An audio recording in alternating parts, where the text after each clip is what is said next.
Buon pomeriggio Marisa, grazie per l'invito. Ecco, allora partiamo alla grande oggi proprio con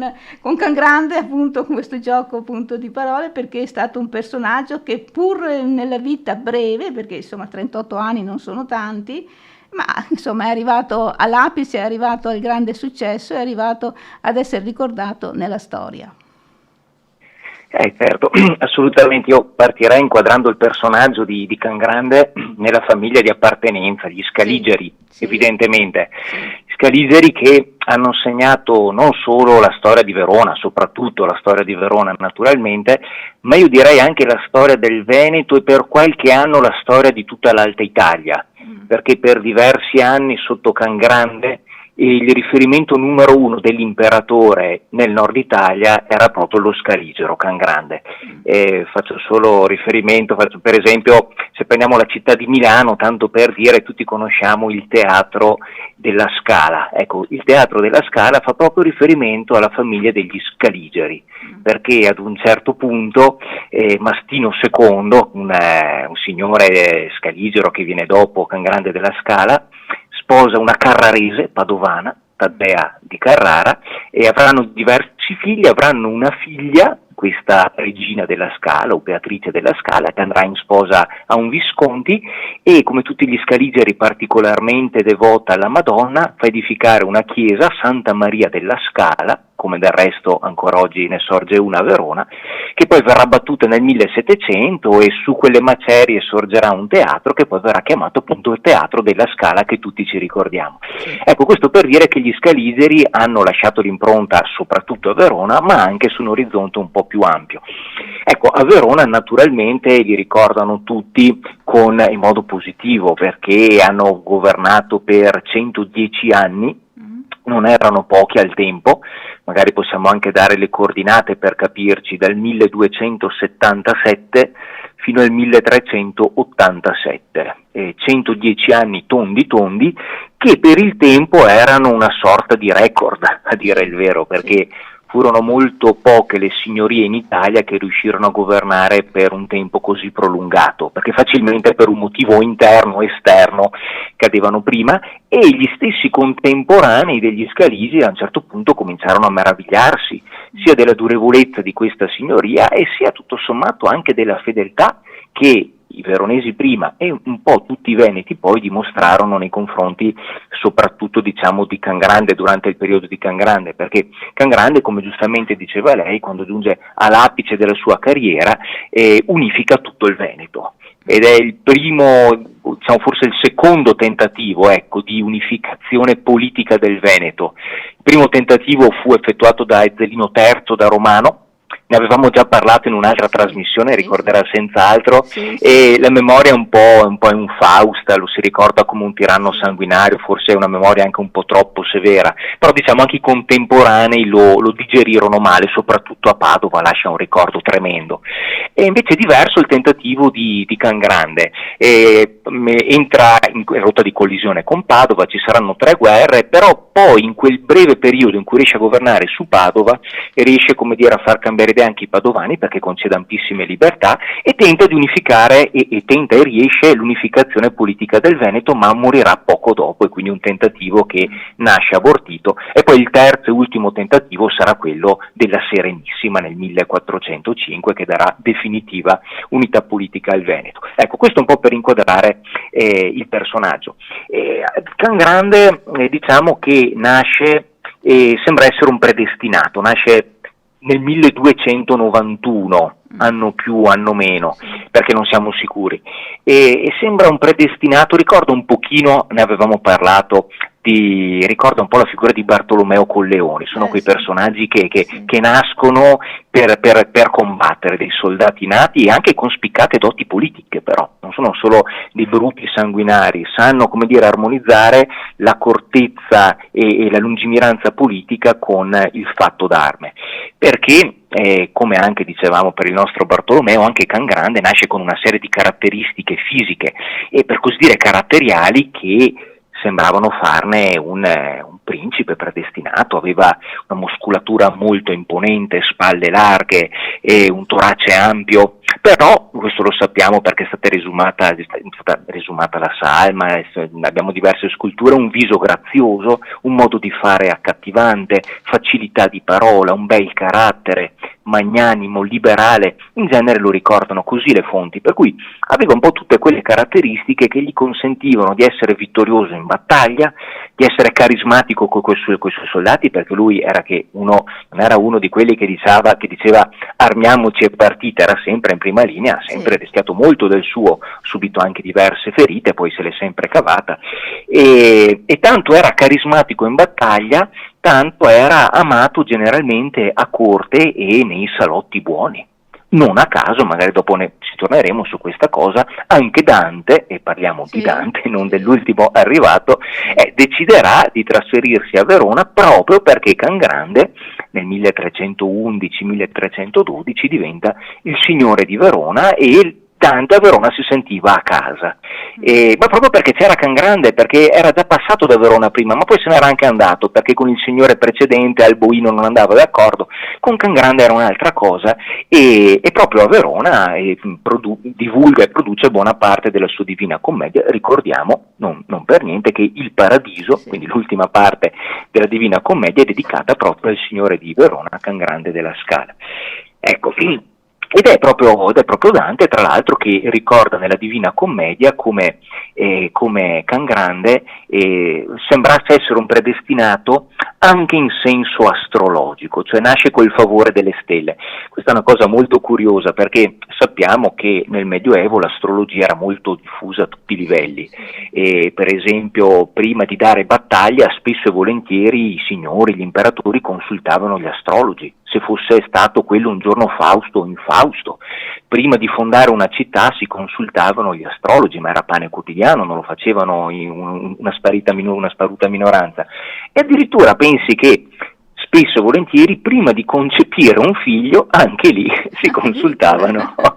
La cosa è un po' ridicola, perché naturalmente dopo ci sono tutte le dinamiche conseguenti. Comunque il buon Alberto della Scala, che aveva sposato questa Verde da Salizzole, consultano gli astrologi e decidono di concepire il loro terzo figlio in luglio, in modo tale che nascesse a marzo. E Dante lo ricorda nella Divina Commedia dicendo, mettendolo in bocca a Cacciaguida, che Cangrande nasce a marzo, che è il mese associato al segno dell'Ariete, tranne i primi giorni che sono pesci, ma soprattutto associato al pianeta di Marte. Il pianeta Marte è il pianeta rosso, è il dio della guerra, e quindi coloro che nascono sotto il segno di Marte sono destinati a fare sfoggio di forza, di onore, destinati a grandi imprese. E Cangrande in qualche modo sapeva di questo oroscopo, perché gliel'avevano detto, sua mamma sembra che avesse avuto anche sogni premonitori durante la gravidanza. Comunque sta di fatto che lui psicologicamente fu sempre convinto per tutta la vita di essere un predestinato e di dover compiere una grande impresa politica, e di questo era certissimo, fu certissimo fin dai 18-19 anni, quando venne associato al potere come co-signore di Verona. E questa impresa politica per lui era, numero uno, dare unità politica alla Marca veronese o trevigiana, quindi diciamo al Veneto, e poi numero due, ampliare quell'orizzonte e cercare addirittura, questo non era proprio un obiettivo da poco, dare unità politica a tutta l'Alta Italia, entrando evidentemente in rotta di collisione soprattutto diciamo a sud con Ferrara e con Milano. E questo per Cangrande era chiarissimo, motivo per cui anche Dante poi deciderà di trasferirsi a Verona, perché quel progetto politico di Dante era affine innanzitutto alle idee di Cangrande, era affine alle idee politiche di Dante, ma anche al suo progetto letterario, perché anche Dante sperava che finalmente qualcuno con la forza, ma anche con la giustizia, naturalmente, riuscisse a mettere fine a tutto quel grande caos che attanagliava i comuni e le signorie italiane, per instaurare un ordine più pacifico, più giusto, più armonico. Doveva essere lì. E ribelline, le lotte che c'erano. Certo, c'era questa continua diatriba molto violenta tra le città guelfe, quindi filo-papali, e quelle ghibelline, filo-imperiali, che davano vita a guerre continue, ma non si riesce nemmeno a capire chi è e chi è alleato di chi ad un certo punto, perché sono alleanze che si fanno e si disfano alla velocità di un giorno, e quindi era il caos. E lo stesso Dante, che parte tutto sommato con una posizione guelfa, seppur moderata, poi cambia idea e sposa una visione filoghibellina, dicendo che se questo era il prodotto della libertà dei comuni, quindi una libertà mal gestita, anarchica e violenta, meglio che venisse l'imperatore a mettere ordine e i suoi seguaci, quindi soprattutto Cangrande della Scala. Tanto più, e anche questo è molto interessante, che una tesi che emerge dal De Vulgari Eloquentia, un altro testo in cui Dante parla della lingua, del volgare illustre, quindi della futura lingua italiana,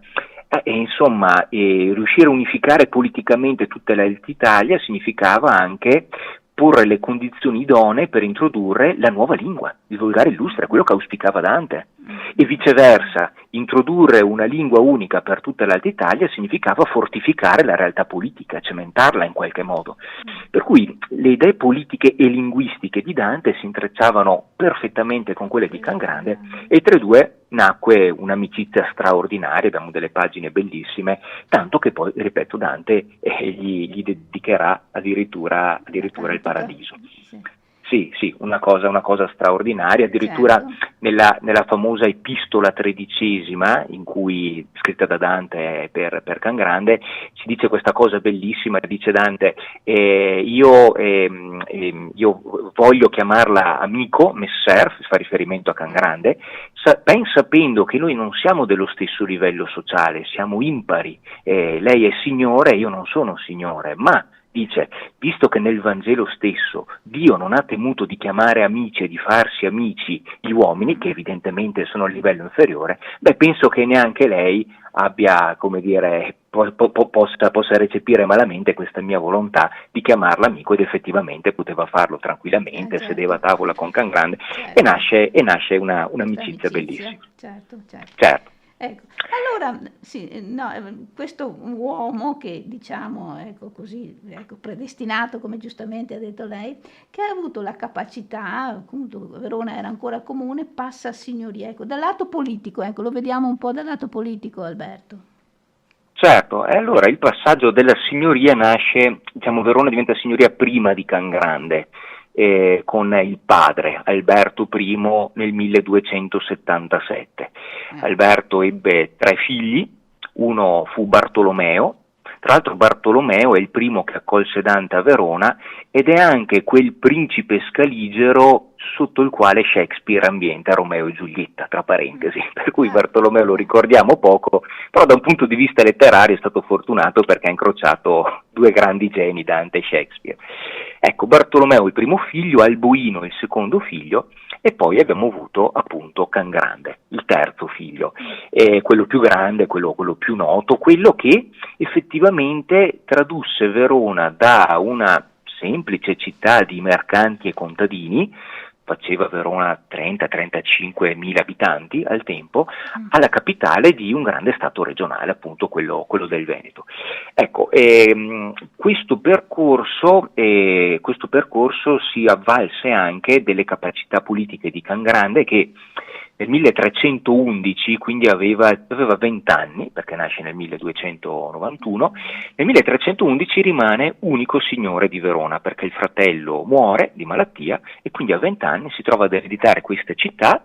e si ritrova anche con un titolo importantissimo ricevuto da poco, quello di vicario imperiale, titolo molto importante perché significava essere a tutti gli effetti formalmente il sostituto dell'imperatore nella realtà locale, in questo caso a Verona, con tutti i pro e contro della situazione, nel senso che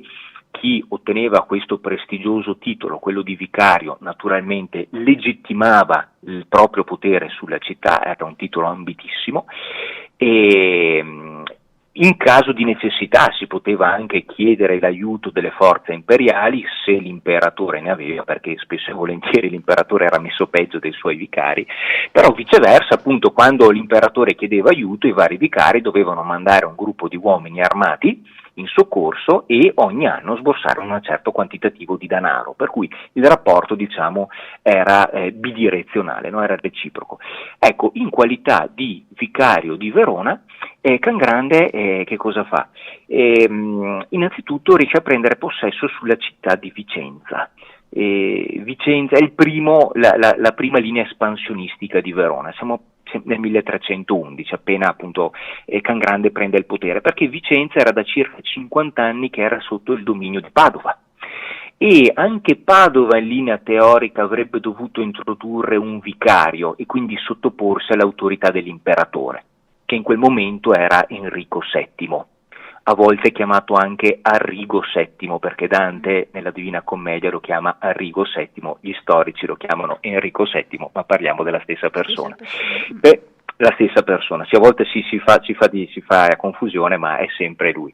Però Padova era molto più recalcitrante rispetto a Verona all'idea di introdurre un vicario imperiale, perché era da 50 anni che aveva assunto una certa forza, una certa consapevolezza di sé ed era gelosissimo delle proprie libertà, la libertà spadavina, no? Era stato sconfitto il tiranno Ezzelino III, pericolo scampato, e i padovani erano fieri di quella libertà e non volevano barattarla con niente e con nessuno. Però i tempi cominciano a cambiare, Enrico VII ha la forza per imporre un vicario, Padova un po' recalcitrante, e visto che Padova in quel momento dominava anche su Vicenza, si passa alla ragione delle armi, per così dire, e quindi Cangrande, in quanto vicario dell'imperatore, per mandare un messaggio a Padova e per renderla più malleabile, perché avrebbe dovuto introdurre questo benedetto vicario, Cangrande con le armi, con l'esercito veronese e con cavalieri forniti dall'imperatore, attacca Vicenza, strappa Vicenza da Padova.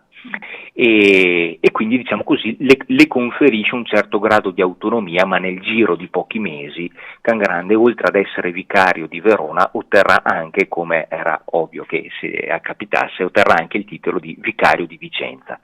E questo naturalmente indispettisce moltissimo Padova, perché ripeto, Padova era la prima città del Veneto, per cui venne lesa non solo materialmente nei suoi affari, nei suoi interessi, ma anche come prestigio, perché una città come Verona cominciava ad espandersi verso Vicenza e effettivamente fu un'umiliazione perdere la città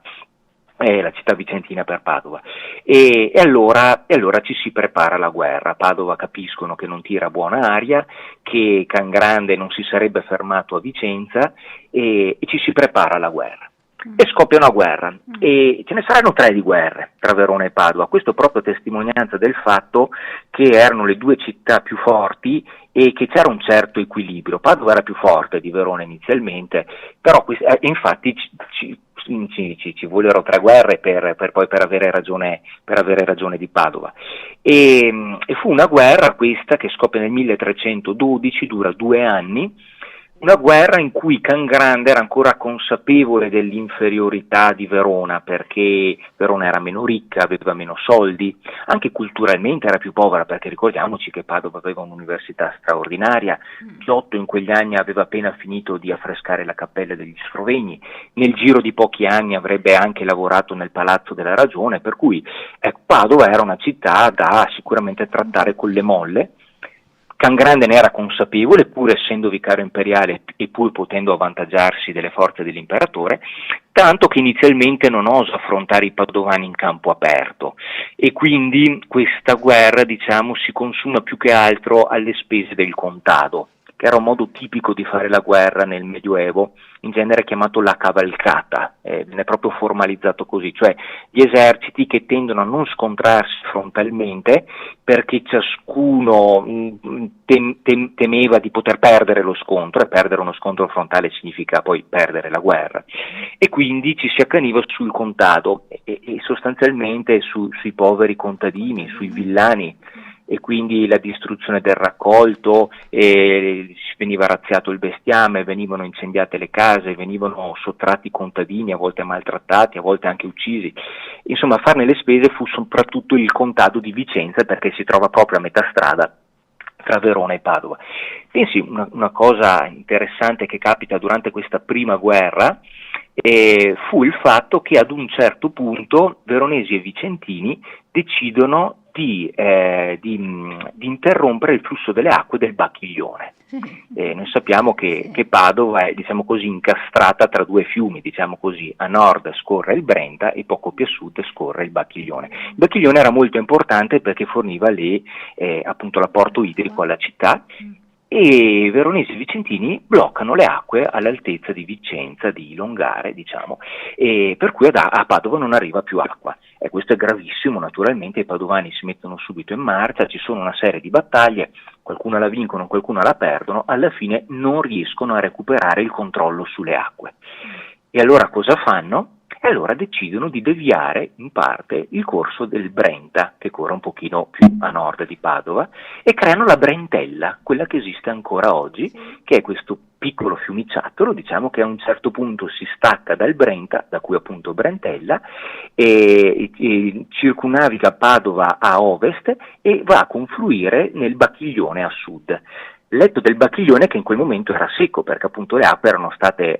fermate più a ovest, ma introducendo questa deviazione delle acque con la Brentella i padovani riescono di nuovo a rifornire la città d'acqua e a proseguire nella guerra. Ci sono una serie di battaglie, addirittura ad un certo punto i padovani entrano nel territorio veronese, nell'est, e quindi distruggono il castello di Soave, distruggono il castello di Lasi, di Montorio, e giungono fin sotto le mura di Verona. I veronesi terrorizzati si rinchiudono dentro le mura erano fatte molto bene, per cui in quel momento i padovani non erano attrezzati per poterle assalire, però lì avvenne una cosa che avveniva spesso in quegli anni, e cioè delle forme di dileggio, di preso in giro e di sfottò.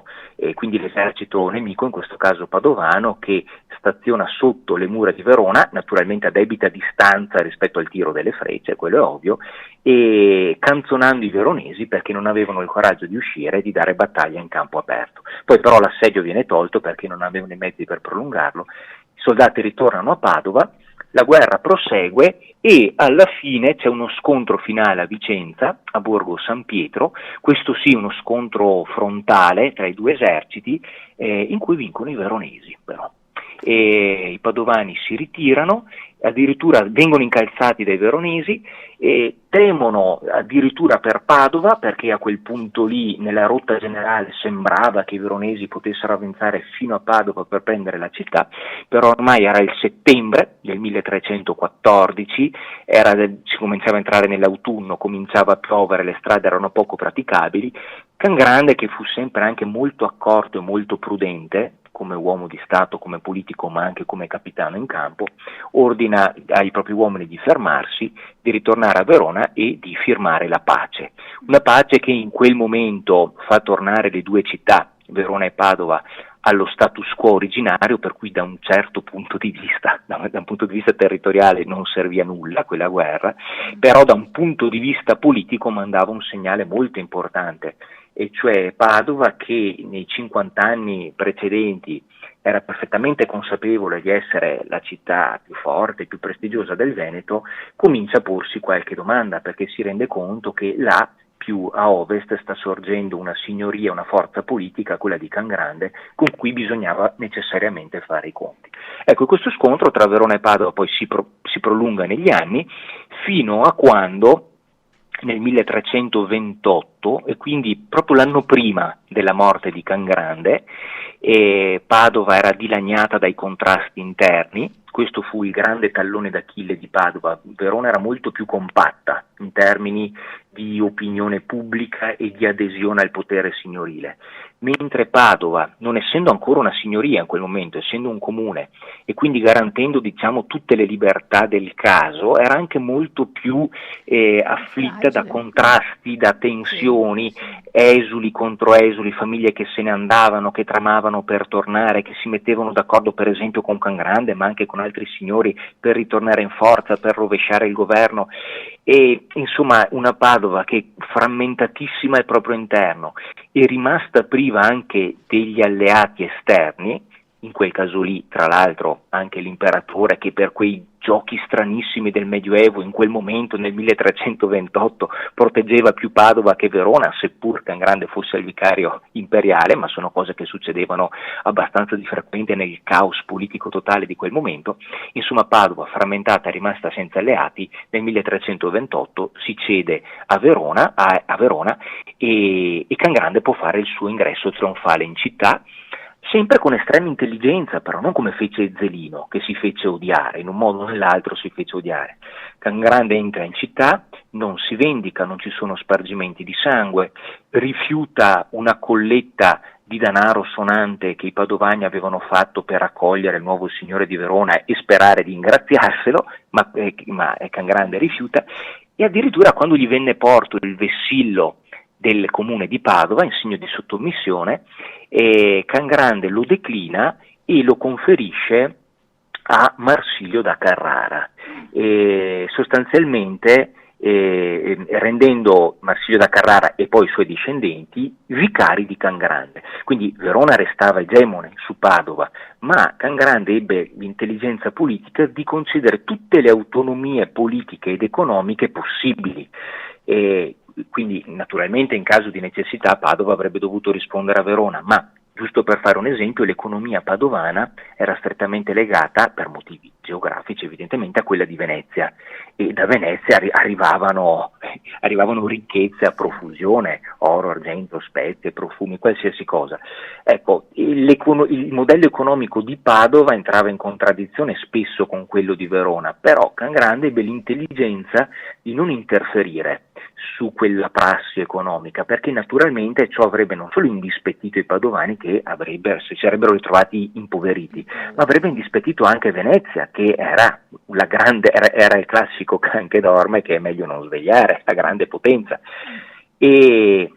quindi ecco, gestendo con intelligenza i propri domini, Cangrande riesce piano piano a assoggettare tutte le città del Veneto. Padova è la penultima, perché, ripeto, cade nel 1328, e l'ultima sarà proprio Treviso, che rimane a quel punto completamente isolata, perché Padova e Treviso cercavano di darsi manforte l'un con l'altra contro il comune nemico Scaligero.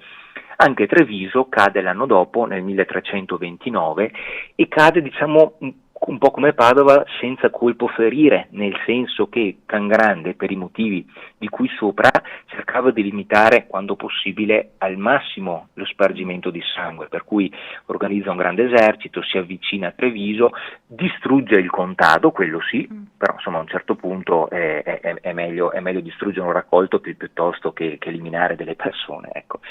Cinge d'assedio la città di Treviso, e Treviso prova a resistere 2 settimane, non tanto, poi si rende conto che non c'è più nulla da fare, e sapendo la magnanimità di Cangrande nei confronti delle città che quando tutto era perduto non si intestardivano per nulla ma aprivano le porte, decide di consegnare le chiavi della città al signore di Verona e di sottoporsi alla sua autorità. Ecco, ed eravamo nel luglio del 1329, in quel momento era il 22, il 20, intorno al 20 luglio del 1329, e in quel momento tutta la Marca trevigiana, quindi diciamo tutto il Veneto, era sotto la signoria di Cangrande. Però il destino ha voluto che 3 giorni dopo la presa di Treviso, quindi quando finalmente Cangrande aveva coronato il suo grande sogno, o la prima parte del suo sogno, perché probabilmente dopo avrebbe tentato di estendere i confini in tutta l'Alta Italia, però certamente quella era la prima parte del suo sogno, per cui si sentiva fin da piccolo predestinato. Ecco, proprio in quel momento lì, 3 giorni dopo la conquista di Treviso, Cangrande muore. È un colpo di scena tremendo, tremendo, perché nessuno se lo aspettava, insomma aveva, come diceva lei, non aveva nemmeno 40 anni, da 38 anni, e sulla morte di Cangrande... È un mistero, Alberto. Di che cosa è morto? Cosa è successo? Perché è così giovane, insomma, 38 anni. Questo è un mistero che si è trascinato a lungo, in parte è stato risolto, ma solo in parte, a mio avviso, nel senso che per molto tempo si è pensato che Cangrande fosse morto banalmente per una congestione, perché noi sappiamo dalle fonti storiche che poco prima di entrare a Treviso si era abbeverato da una fonte gelata, lui aveva la sua armatura che teneva caldissimo e muore con dei dolori lancinanti allo stomaco, tanto che anche sulla sua salma, quando è stata riesumata, ancora queste smorfie di dolore si poterono ancora vedere. Pensate quanto deve essere stato afflitto, 3 giorni tremendi, e quindi si è pensato ad una congestione. Poi c'è stato un primo colpo di scena, perché nel 2004 qui a Verona riesumano la salma di Cangrande, che era stata posta nelle famose arche scaligere, che sono uno dei gruppi scultorei più belli del 1300, insomma in stile gotico. Riesumano la salma, la analizzano, fanno degli esami autoptici e scoprono che nel fegato e nelle feci di Cangrande è rimasta una grandissima quantità di digitale. Ecco, questo digitale è una sostanza di origine vegetale, che tra l'altro si trova anche sui lessini veronesi, la quale, se assunta in modalità modica e misurata, è una sorta di medicinale, è un cardiotonico, diciamo così, dà energia e un po' di booster, per così dire, al cuore. Sì. Però, se assunta in eccesso, e lì bisogna stare molto attenti alle dosi perché è molto facile sforare nell'eccesso, diventa un veleno a tutti gli effetti, un veleno mortale. E allora cosa accadde? Che Cangrande ingerì, questo lo sappiamo per certo, questa forte dose di digitale che gli venne data con ogni probabilità dal suo medico personale. E noi possiamo fare delle ipotesi. Forse il suo medico personale, questa è la migliore delle ipotesi, gli prescrisse questo digitale appunto come cardiotonico, perché lo vedeva indebolito, lo vedeva spossato, però può essere che abbia sbagliato il dosaggio e che questo dosaggio abbia provocato la morte di Cangrande. Ecco, certo è che l'anno dopo la morte di Cangrande i 2 scaligeri, che erano i suoi nipoti, che presero il potere al suo posto, fecero condannare a morte il medico. Non si sa bene perché, ma l'anno dopo, quindi evidentemente incolpandolo in qualche modo della morte di Cangrande, perché la seconda ipotesi è che il medico non si sia sbagliato, ma che abbia voluto appositamente avvelenare Cangrande. Ecco, allora c'è da dire qui che secondo alcuni storici, però non ci sono certezze, e questo sarebbe fondamentale in un'aula di tribunale, diciamo così, al tempo di Cangrande, quindi nel XIV secolo, la digitale era sì conosciuta come sostanza, ma solo in quanto veleno, non in quanto cardiotonico. Noi oggi sappiamo che se assunta in piccole dosi è anche un cardiotonico, ma sembrerebbe, ma non siamo certi, comunque anche l'Enciclopedia Britannica dice così, ecco, sembrerebbe che al tempo di Cangrande la digitale servisse solo come veleno, per cui se questo fosse vero è chiaro che il medico che gliel'ha prescritta, anzi non gliel'ha neanche prescritta, gliel'ha fatta ingurgitare senza farglielo sapere per avvelenarlo. Ecco, se questo fosse vero, a questo punto dovremmo domandarci, ma chi è stato il mandante? Perché è chiaro che esatto. Non è il medico personale di Cangrande avrebbe avuto tutto da perderci dalla morte di uno dei signori più potenti di cui era diventato medico personale, che gli dava da vivere, gli dava da mangiare. Essere medico di personale significava essere una posizione assolutamente prestigiosa, ma perché mai avvelenarlo? Se fosse stato lui avrebbe ricevuto un incarico da altri. E allora possiamo interrogarci, ma da chi mai? Forse da qualche nemico degli scaligeri.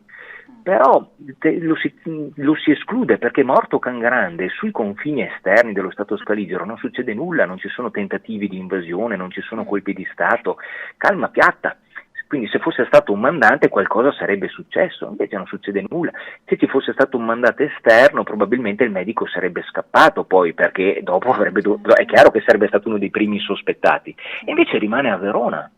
E allora qualcuno dice forse il mandante furono proprio i nipoti di Cangrande, quelli che poi gli successero al potere signorile a Verona, e quindi Alberto II e Mastino II. E questo spiegherebbe il perché della calma piatta, e questo spiegherebbe il perché il medico sia rimasto a Verona, e questo spiegherebbe anche il perché pochi mesi dopo la morte di Cangrande i due nuovi signori scaligeri fecero condannare a morte il medico, così eliminavano il testimone. Ecco, ma sono tutte ipotesi queste, perché dopo non c'è uno strazio di prova. Ma c'è un altro colpo di scena, proprio recentissimo, 2021, e quindi diciamo storicamente parlando l'altro ieri. Ecco, nel 2021 un'altra equipe scientifica riesce ad analizzare come se fosse un corpo vivente il DNA che ci è rimasto di Cangrande, e esaminando il DNA emerge che Cangrande soffriva di una malattia genetica rarissima, la cosiddetta glicogenesi di tipo secondo, malattia genetica che può emergere anche avanti negli anni, la cui sintomatologia è questa sostanzialmente: debolezza muscolare e scheletrica, per cui crampi che affiorano spesso, ossa che tendono a spezzarsi da sole, spossatezza fisica, difficoltà respiratoria, cardiopatia. E sono sintomi che, a ben spulciare nelle fonti storiche, tutto sommato trovano una conferma, perché di tanto in tanto biografi di Cangrande ci dicono che Cangrande era colpito da stanchezza improvvisa, che cavalcando doveva fermarsi, che doveva riposare. Non capitava spesso, però aveva dei momenti di debolezza particolarmente acuta, e questo troverebbe conferma con l'esame del DNA. Ecco, allora diciamo che probabilmente, anzi possiamo dire certamente, questo connubio tra un alto dosaggio di digitale e questa malattia congenita che Cangrande aveva ha portato alla morte. Però rimane la domanda a questo punto, cioè questo benedetto medico di Cangrande, allora, o ha voluto dare molto digitale per assassinarlo, oppure, e a questo punto risulta ancora più plausibile questa seconda ipotesi, ha dato una dose di digitale che lui riteneva, come dire, sufficiente affinché non fosse letale,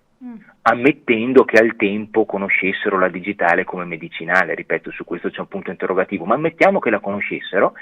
Il problema è che il medico, non sapendo ovviamente che Cangrande soffriva di questa malattia genetica, non sapeva che il connubio tra quella quantità di digitale, che per altri non sarebbe stata letale, per Cangrande invece lo sarebbe stata. E questo avrebbe portato al collasso dell'organismo e quindi alla morte prematura del signore di Verona. Ecco, diciamo che tutto quello che si poteva scoprire lo si è scoperto, perché le fonti non ci dicono di più. Penso che dall'esame sulla salma di Cangrande non possa emergere di più, per cui rimane questo grande punto interrogativo: se sia stato vittima di un incidente con la mano involontaria del medico personale, che comunque in un modo o nell'altro paga con la vita, perché l'anno dopo viene fatto condannare a morte, o se sia stato vittima di un complotto addirittura dei suoi stessi familiari. Ecco, c'è da dire purtroppo che la storia successiva della signoria scaligera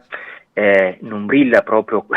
quanto a virtù, perché i complotti a corte e gli assassini tra fratelli stessi cominciano a diventare molto numerosi. Fratelli che tramano contro fratelli, che li mettono in prigione a vita, che li fanno assassinare, tutto semplicemente per la spasmodica volontà di giungere al potere, quella avarizia di cui parlava Dante, che per Dante era il peccato numero uno, il problema politico numero uno, simboleggiata tra l'altro nella Divina Commedia dalla lupa, no? Che addirittura respinge Dante, per cui quell'avarizia tremenda, che era un male personale, un male dell'anima, ma anche un male politico, che attanaglia un po' tutti, attanaglia anche gli scaligeri, e gli ultimi scaligeri fanno una magra figura, insomma, non solo loro, anche a Milano ci sarà qualcosa del genere, perché sono tutti complotti e controcomplotti che poi portano al collasso la famiglia e che anche rendono la famiglia odiosa agli occhi dei veronesi.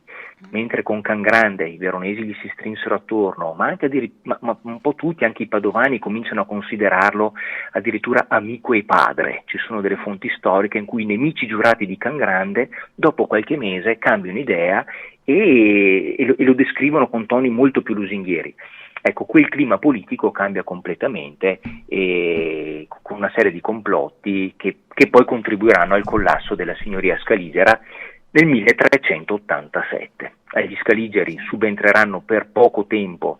i milanesi, i Visconti con Gian Galeazzo, però dura molto poco perché dopo una quindicina d'anni Venezia interviene massicciamente nell'entroterra e tra il 1404 e il 1405, in 2 anni, occupa tutto il Veneto. Tutte le città si dedicano alla dominante, alla Serenissima, e comincia una nuova stagione storica. Certo, e quindi finisce anche questa prestigiosa dinastia, questa signoria degli Scaligeri, insomma, che ha dato molto anche dal punto di vista culturale, perché lui era mecenate, protettore degli artisti, quindi una grande figura, come ha descritto lei, Alberto, quindi anche culturalmente sì, assolutamente. elevato. Allora mi chiedono, perché abbiamo pochi minuti, mi chiedono il rapporto con Dante, che è stato cacciato, mi dicono, esiliato, ed è vero, esiliato dalla sua Firenze, trova protezione a Verona, e il rapporto, forse l'ha già detto prima, con Cangrande. Ecco, Dante e Cangrande mi chiedono. Sì, questo è uno dei più grandi connubi che la storia ci ha regalato, ma proprio per l'amicizia sincera che nasce tra questi due personaggi, non di pari grado, ma che si stimavano tantissimo a vicenda. Dante soggiorna a Verona in 3 occasioni diverse. Per qualche mese nel 1304 c'era Bartolomeo, però della Scala, poi per molti anni con Cangrande, fino in 2 occasioni diverse, insomma, con Cangrande dal 1312 al 18, poi nel 1320, l'anno dopo, Dante muore, ma tra i due ci fu sempre questa profonda amicizia. Mi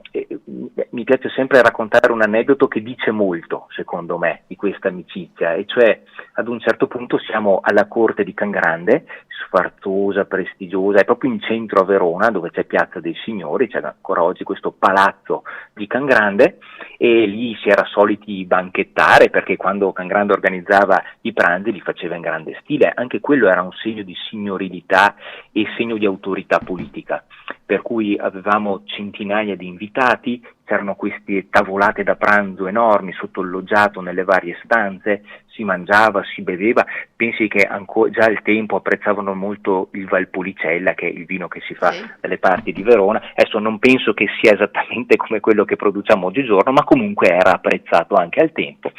e si facevano queste mangiate incredibili, con portate senza fine. Insomma, in un'occasione, in uno di questi pranzi,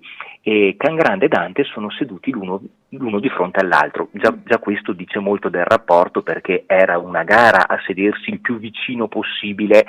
a Cangrande in centinaia di invitati, e Dante riusciva spesso e volentieri a sedersi vicino. Stanno mangiando della selvaggina, e sulla tavola c'era un po' di tutto, per cui mentre mangiavano la carne, piano piano gli ossi li scartavano e li buttavano sotto la tavola. Poi c'erano gli inservienti che passavano e portavano via, per cui non c'era problema, si usava fare così. Insomma, Cangrande vuole giocare uno scherzo a Dante, allora si mette d'accordo con gli inservienti e fa accumulare tutta una serie di ossi proprio sotto la sedia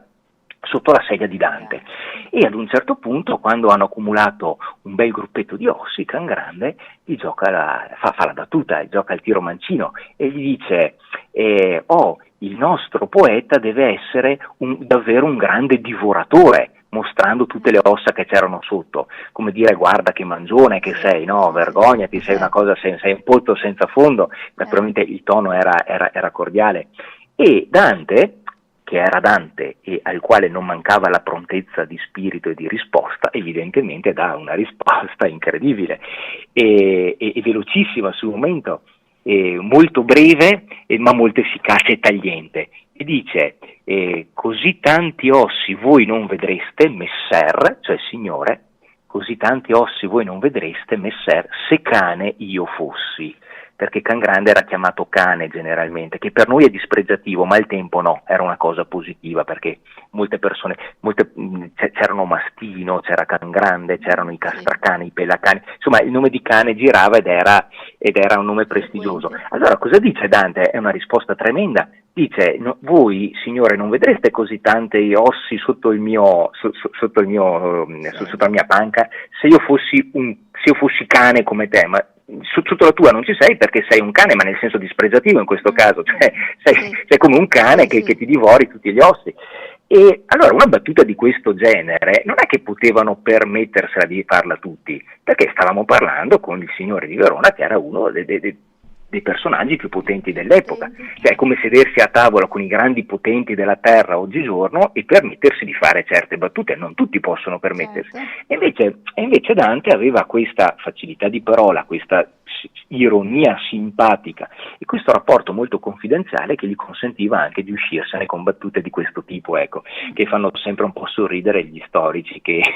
Sì, inciampano su queste pagine. indice di un buon rapporto, insomma, fra i due, perché i più grandi personaggi del momento, insomma, che mangiavano assieme, insomma, pranzavano assieme. Però non ha Certamente, lasciato certamente. eredi, vero? Mi dicono qua, giusto? Non c'è nessun erede di Cangrande, Alberto? Cangrande Mi no, chiedono. perché Cangrande sposa questa Giovanna d'Antiochia, che era una discendente di Federico II di Svevia, per cui un matrimonio molto importante, di cui tra l'altro Cangrande si innamora, perché questa Giovanna, sembra, ci racconta la tradizione, se ne stava andando in Germania in sposa a un signore tedesco, si ferma a Verona, perché la sorella di Giovanna era andata in sposa al fratello di Cangrande, insomma c'erano un po' questi giri. Cangrande vede arrivare questa Giovanna d'Antiochia, che doveva soggiornare solo per poco, colpito, fulminato dalla sua bellezza, se ne innamora, decide di trattenerla a Verona, scrive al padre dicendo che era inammissibile che una perla di cotanta bellezza finisse in terra straniera e decide di sposarla.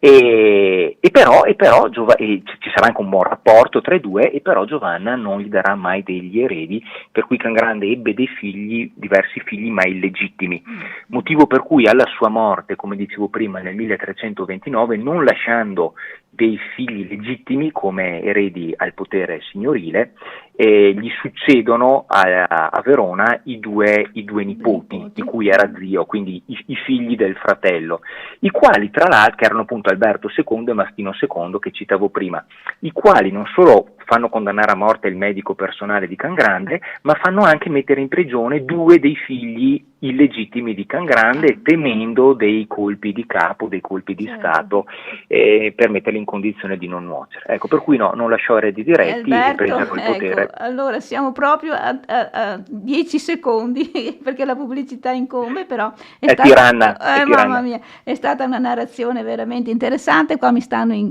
scrivendo, affascinante, scrivono questa narrazione. Ecco. Glieli giro a lei questi complimenti, interessante ancora, bravo il nostro ospite. Grazie Alberto.